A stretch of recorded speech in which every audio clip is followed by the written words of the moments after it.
capítulo de número 1, versículo de número 26.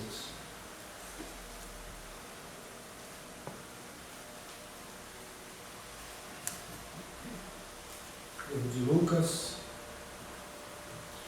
capítulo 1.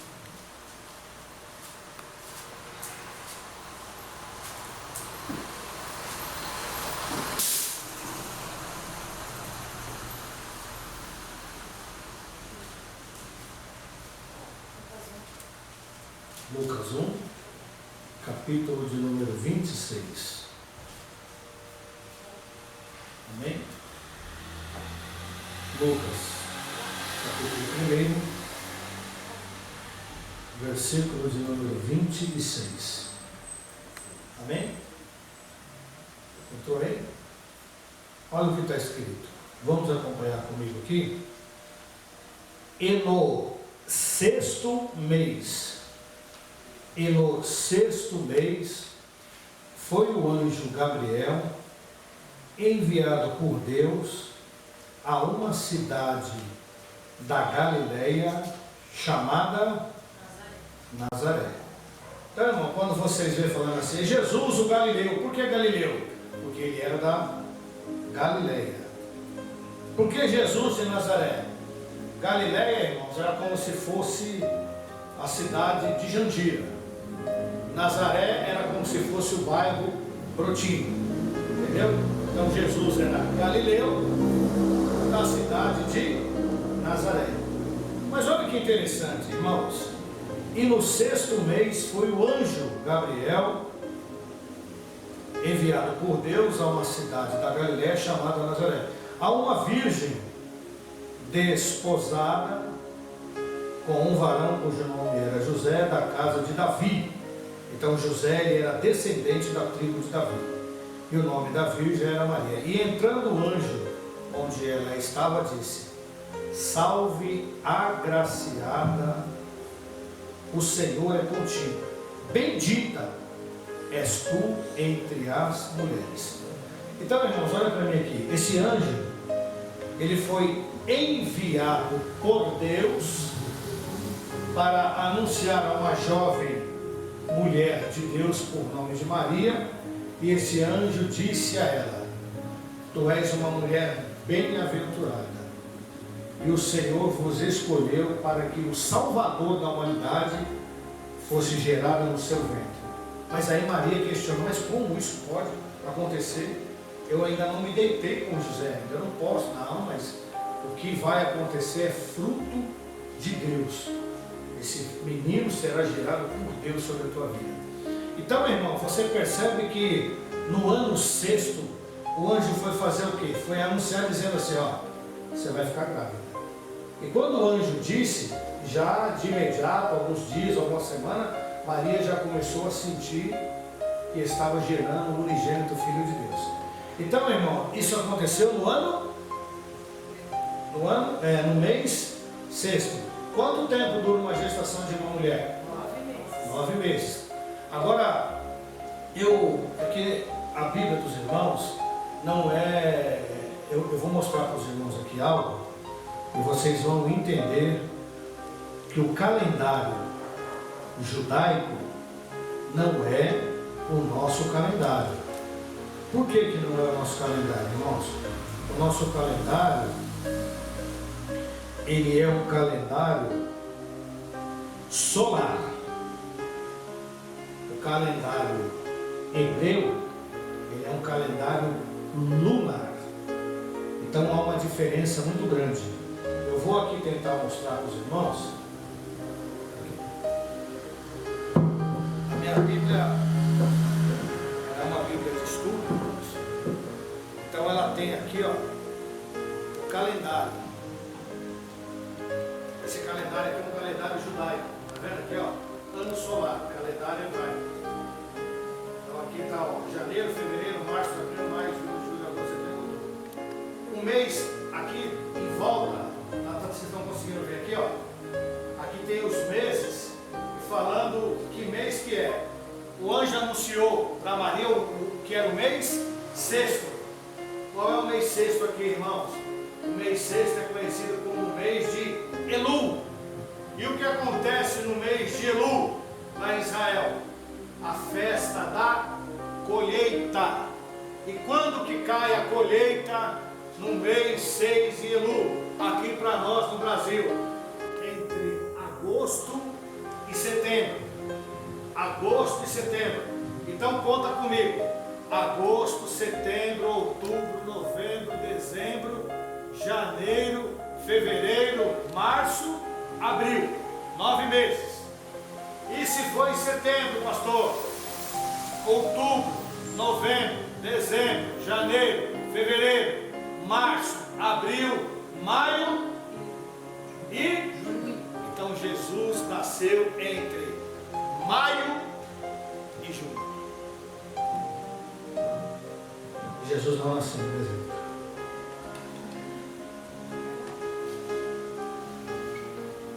A Bíblia descreve a Bíblia.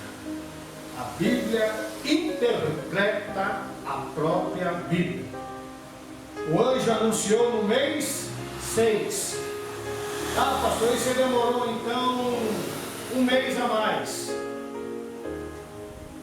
Nós estamos falando de agosto, setembro. Então vamos para outubro, novembro. Outubro, novembro, dezembro, janeiro, fevereiro, março, abril, maio, junho e julho. Então Jesus, irmão, nasceu entre maio, junho, julho ou agosto. Mas provavelmente entre maio, junho e julho. Por que isso, pastor?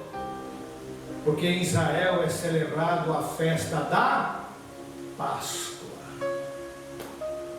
Agora vamos para a Bíblia, irmãos. Vamos para a Bíblia. Você está aí no livro de Lucas, capítulo de número 1. Deixa aí. Mantenha a sua Bíblia aí no livro de Lucas, capítulo de número 1. Hoje, irmãos, a gente vê que as pessoas em si é uma forma de reconhecimento tremendo. Tudo tem que ser, um reconhecimento terrível. Agora eu quero que vocês acompanhem comigo o capítulo de número 2. Vira a sua página aí.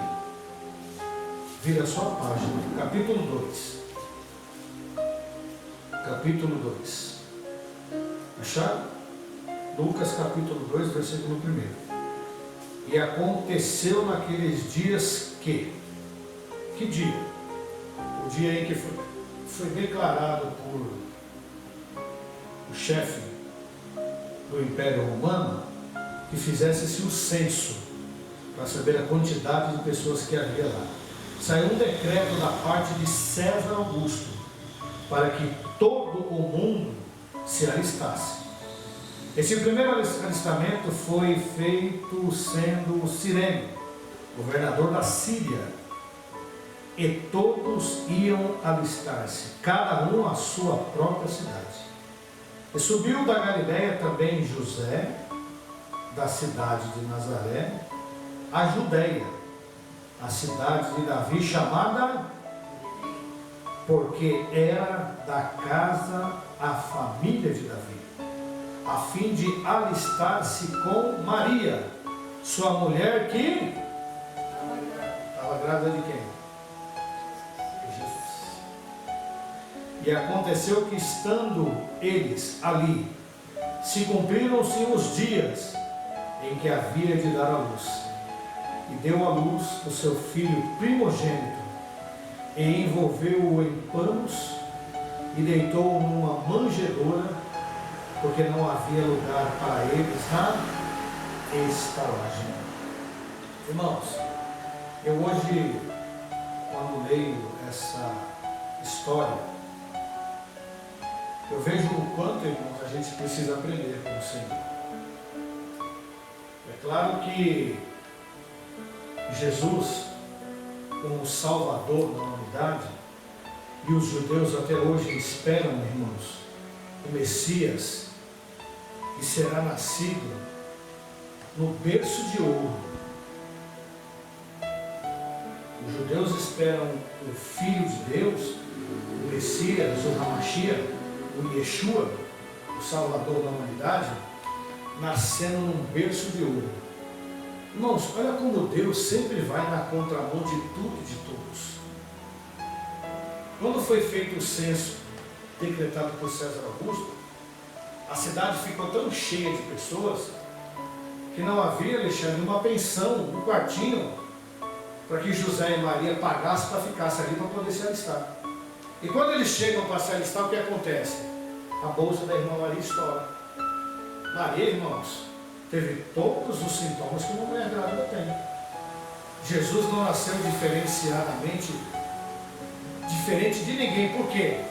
Porque era cumprido, era uma profecia dada por Deus lá no jardim do Éden. Que Deus falou para a serpente assim, para o diabo assim, ó, assim como você enganou a mulher, eu vou fazer que do fruto da mulher nasça um que vai pisar e vai esmagar a tua cabeça. Aonde você usou de engano, do fruto dela eu vou levantar um para esmagar a tua cabeça. Então por isso que Jesus tinha que vir do fruto de uma, para que aí se cumpra aquilo que Deus falou por intermédio da boca dele. Irmão, Deus não mente. O que Deus fala, Ele cumpre. Esperou mais de 3.000 anos, mas a profecia se cumpriu. Nasce Jesus. Jesus não nasceu no Albert Einstein, não. Não nasceu no São Luís. Não nasceu no HGI. Nasceu numa manjedoura. Escute. Não importa o ambiente onde você esteja. Não importa o local. O que importa, irmãos, é a promessa que foi estabelecida para cada um de nós em nome de Jesus.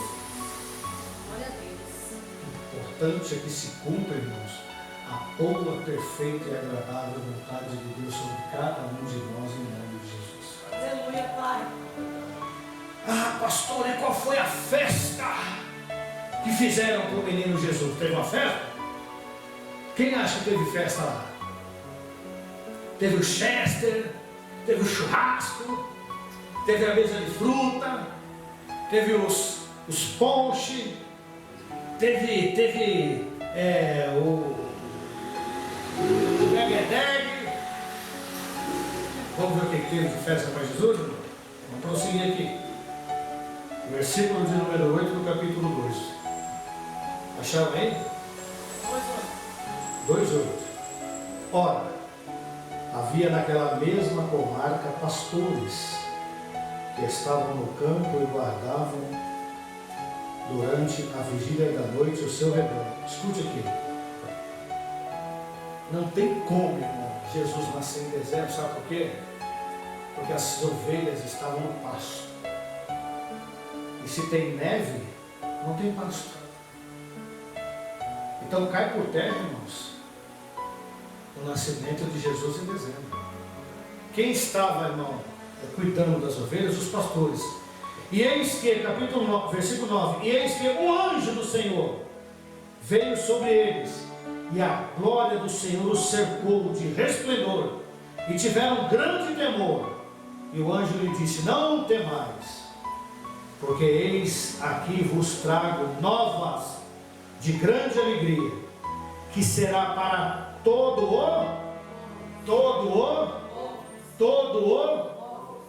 povo, raça e nação. Louvado seja Deus. Pois na cidade de Davi, vos nasceu hoje o Salvador, que é Cristo o Senhor. E isso vos será por sinal: achareis o menino envolto em panos e deitado numa manjedoura. E no mesmo instante apareceu com o anjo uma multidão dos exércitos celestiais, louvando a Deus e dizendo: glória a Deus nas alturas, paz na terra, boa vontade para todos os homens. Essa foi a festa que fizeram para Jesus. Escute, eu tento imaginar com a minha cabeça limitada, irmãos. Aqueles pastores olhando para o céu. Aquele coral de anjos todinho no céu. E eles louvaram a Deus. Glórias a Deus. Paz na terra. Pois nasceu o Salvador da humanidade. Aquele que tirará o pecado, que dará oportunidade para aqueles que nele creem de herdarem o reino dos céus e desfrutarem da boa, perfeita e agradável vontade de Deus para com a sua vida em nome de Jesus. Que festa melhor que essa, irmãos? Você já tentou imaginar, irmão, olhando para o céu assim, vendo aquele exército? Eu não estou falando nada de mim, irmãos. Olha o que a Bíblia está falando aqui, ó. Olha, e no mesmo instante, versículo 13, e no mesmo instante apareceu com o anjo uma multidão dos exércitos celestiais, louvando a Deus e dizendo: glória a Deus nas alturas, paz na terra, boa vontade para os homens. E aconteceu que, ausentando-se dele os anjos para o céu, disseram os pastores uns aos outros: vamos, pois, até Belém, e vejamos isso que aconteceu, em que o Senhor nos fez saber. E foram apressadamente, e acharam Maria e José, e o menino deitado na... Eita, não estava deitado no leito do Einstein, não. Estava deitado numa manjedoura. E vendo-o, divulgaram a palavra que acerca do menino lhes fora dita. E todos os que ouviam se maravilhavam com que os pastores lhes diziam. Mas Maria guardava todas essas coisas, conferindo-as em seu coração. E voltando os pastores, glorificando e louvando a Deus por tudo o que tinham ouvido e visto, e como lhe havia sido dito. Eita! Queridos, não houve, irmãos, um Chester, um peru, não teve um churrasco, não teve nada no nascimento de Jesus que hoje nós possamos atribuir. A maior importância do nascimento de Jesus, irmãos, é o que está escrito até essa placa da igreja. Pois o Filho do Homem veio buscar e salvar o que se havia perdido. Jesus, irmãos, ele não carrega um saco nas costas. Ele carregou um madeiro, uma cruz por mim e pelos seus pecados. Não carregou um saco de presente. Naquela cruz estavam o meu e os seus pecados. E vocês sabiam que quando Cristo na cruz clamou e chamou: Elohim, Elohim, por que me desamparaste? Meu Pai, por que o Senhor me desamparou? Deus não pôde olhar para Jesus naquele momento, irmãos, porque o meu e os seus pecados estavam sobre o nome de Jesus. Naquele momento Jesus se fez maldito por mim e por você. E Deus, ele é tão santo, a glória de Deus é tão grande, que Deus não pôde olhar para o teu filho diante da forma que ele estava. Ele morreu pelos meus e os seus pecados. Papai Noel, quando chega, ele chega gritando: ho, ho, ho, ho, ho.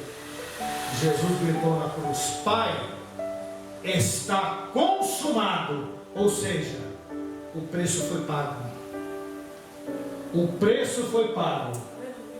Eles agora têm a oportunidade de escolher a salvação ou a perdição.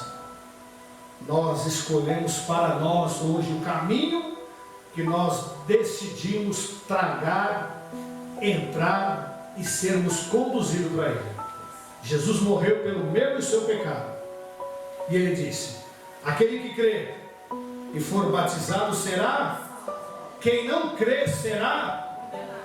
Então, irmão, se você crê que Jesus morreu na cruz do Calvário pelos meus e seus pecados e se manter firme na presença dele, eu garanto para você, irmãos, que não vai ter festa natalina que vai se comparar com o que está preparado para nós no céu de Deus em nome de Jesus. Não tem, não tem.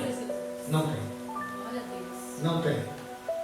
Mas também existe uma coisa, irmãos. A Bíblia nos mostra os dois caminhos. Ai daquele também, irmão, que não desejar o caminho da salvação. Ai daquele que também não desejar o caminho da salvação. O inferno é um lugar tão terrível, irmãos. E quando Jesus chegou na cidade de Gadara para expulsar os demônios, nem os demônios quiseram voltar para o inferno, irmãos. Os demônios disseram para Jesus: permite que a gente entre nos porcos, porque o inferno é ruim demais. Então, irmãos, a oportunidade para nós foi dada. A escolha, ela é individual. Eu não posso salvar minha esposa. A minha esposa não pode me salvar. Por mais que eu considere o seu Geraldo e a dona Cila, eu não posso salvá-los. O seu Geraldo e a dona Cila não podem me salvar. Essa escolha é sua. Essa escolha é sua. Jesus se fez maldito por mim e por você, irmão, para nos dar a oportunidade da salvação. E para encerrar, que está faltando 5 minutos, tem que estar como tempo passado. Hoje eu tive uma experiência, irmãos, que me alegrou demais. Eu, trabalhando hoje, e peguei uma jovem senhora de 42 anos, ela falou para mim a idade dela. Ela entrou dentro do carro e o meu carro sempre tem louvor que está tocando. Ela falou: o senhor é evangélico? Eu falei: eu sou cristão, eu sou evangélico. Ela falou: que bom, porque 7 pessoas cancelou minha corrida. E eu falei para ela assim, eu não sei como que eu meti o dedo nesse botão aqui, porque aqui está muito bom de trabalhar aqui. Mas Deus tem algo para fazer nesse percurso aqui que nós vamos andar também. Começou a contar. Hoje está fazendo 1 semana que ela enterrou um sobrinho dela de 21 anos de idade, um menino conhecedor da palavra, pregador do Evangelho, e por não dar valor à armadura de Deus, morreu de overdose. Ele pegou o cartão da mãe, sem a mãe saber, descobriram quarta-feira. Ele gastou R$5.000 numa noite, droga, cachaça, bagunça, gasolina, deu 3 paradas cardíacas nele, na terceira ele não aguentou e desceu a sepultura. Eu falei assim: e como é que vocês estão? Ele falou: não, eu estou bem, porque ele escolheu isso para ele. Jesus deu uma oportunidade para ele. Se ele estivesse de pé pregando, talvez hoje ele seria um pregador de renome. Mas a escolha dele fez com que ele herdasse aquilo que o diabo queria para ele: matá-lo. Então, pastor, eu glorifico a Deus, porque a minha mãe com a boca dela, ela sempre me amaldiçoou. Com 17 anos de idade eu fui para a prostituição. Eu me prostituí durante 10 anos. Você não sabe o que eu passei nesses 10 anos. Prostituição, droga, bebedice. No auge da minha prostituição, eu tive a oportunidade de ir até para os Estados Unidos. Tamanho como eu era desejado no meio da prostituição. Mas um dia, uma mulher, que até hoje eu não acredito que ela é uma mulher, ela é um anjo de Deus. Ela olhou para mim, apontou o dedo no meu olho e falou assim: o Senhor está colocando basta na sua prostituição. Ele quer fazer de você um vaso de honra na presença dele. E se você não andar nos caminhos do Senhor, conta as semanas, porque a sua sepultura já está aberta.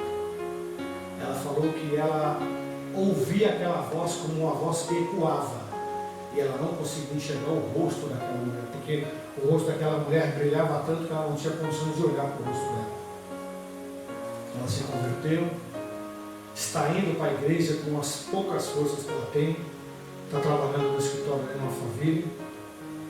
E na hora que ela começou a contar o testemunho, Deus tomou a minha boca e tomou a boca dela. E nós começamos a falar em mistério dentro do carro e foi uma glória de Deus. E eu falei para ela assim: através do que Deus fez na sua vida, O seu testemunho vai salvar muita gente para a glória de Deus. Ela falou, pastor, isso é a terceira confirmação que eu escuto esse mês. Nós estamos no dia 20 de dezembro. Durante esse mês, o senhor é a terceira pessoa que fala isso para mim. Então, irmãos, nada está perdido. Nada está perdido. Não tem o que Jesus não pode restaurar. Mesmo porque, irmãos, Jesus só trabalha com coisa velha mesmo, com lixo. Só trabalha com coisa que a humanidade descarta. Ele vai lá e restaura. O ano está se acabando. Está se findando. Muitos não conseguiram chegar até aqui. Mas nós estamos de pé porque o Senhor nos guardou e nos deu livramento para a glória de Deus. Talvez esse ano tenha sido um ano de dificuldade para muita gente. Para mim não foi nada fácil. Porém, como o Edmilson disse, eu não devo nada para ninguém, graças a Deus. Até a prestação do carro de janeiro já está paga, já, irmãos. Mas eu tenho vivido, irmãos, o sobrenatural de Deus. Eu tenho vivido, Gilson, sabe, a bondade e a misericórdia do Senhor. E eu não sei, irmãos, o que vai acontecer no ano que vem, Gilson. Eu não sei. A gente escuta muita especulação, mas, irmãos, quem determina as coisas é Deus. Quem determina as coisas é Deus. Uma coisa eu posso afirmar para os irmãos: não tem mais nada aqui, irmãos, para se cumprir. Eu já li isso aqui algumas vezes na minha vida. Posso dizer para os irmãos que foi mais de 5. De capa a capa. Sem contar os livros e as coisas que eu leio. Não falta acontecer mais nada. Só resta uma coisa acontecer. O Deus Todo-Poderoso dizer para o seu filho: filho, vai buscar a noiva. Vai buscar a noiva. Jesus está chegando. E Jesus vai vir buscar um povo lavado e remido no seu sangue. Hoje, muitas igrejas, irmãos, lamentavelmente, deixaram de